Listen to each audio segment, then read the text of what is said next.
सातवीं नरक से निकलने के बाद भगवान का जीव शेर बना, फिर शेर का भव करके चौथी नरक में गया, चौथी नरक से निकलकर फिर कई तिर्यंच और मनुष्य के भव किए, और धीरे धीरे शुभ कर्मों का बंध करके वे महाविदेह क्षेत्र में चक्रवर्ती राजा बने। उनका नाम प्रियमित्र था। एक बार प्रियमित्र राजा के नगरी के बाहर जैन आचार्य पधारे। प्रियमित्र उनकी देशना सुनने गया। देशना सुन प्रियमित्र को वैराग्य आया और उसने दीक्षा ली और कठोर तपस्या कर वे मरकर सातवें देवलोक में गए। सातवें देवलोक से निकलकर वे राजा बने। उनका नाम नंदन था। नंदन राजा को राज्य करते करते जब 24 लाख वर्ष बीत गए तब उन्होंने जैन आचार्य के पास दीक्षा ली।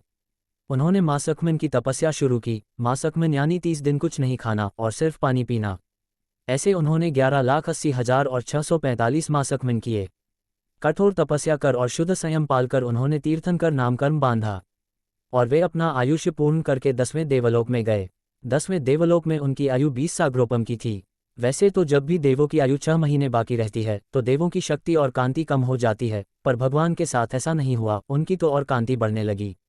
देवलोक से निकलकर वे ऋषभ दत्त ब्राह्मण की पत्नी देवानंदा के गर्भ में आए।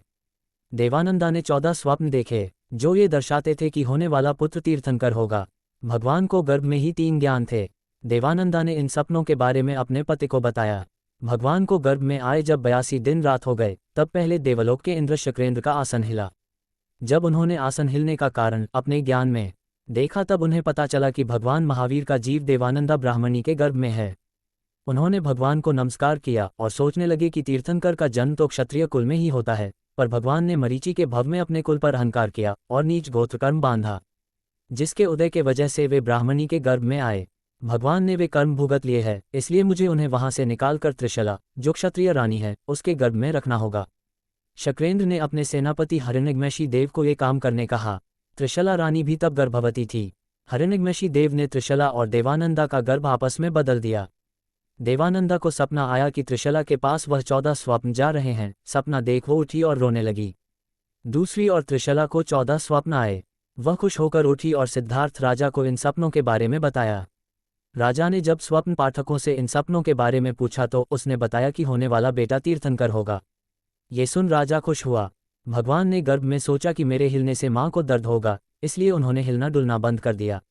जब त्रिशला को गर्भ में कोई हलचल महसूस नहीं हुई तो वह डर से रोने लगी कि कहीं उसका गर्भ गिर तो नहीं गया।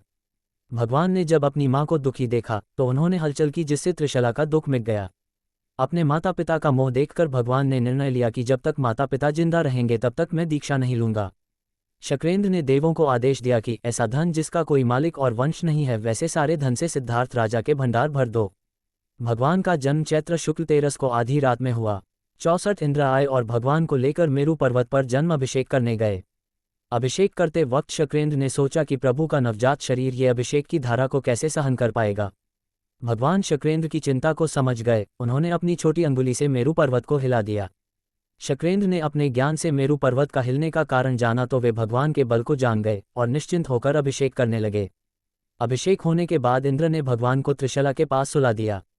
भगवान जब से गर्भ में आए थे तब से ही राज्य में धन धान्य की वृद्धि होने लगी थी, इसलिए जन्म के बाद भगवान का नाम वर्धमान रखा।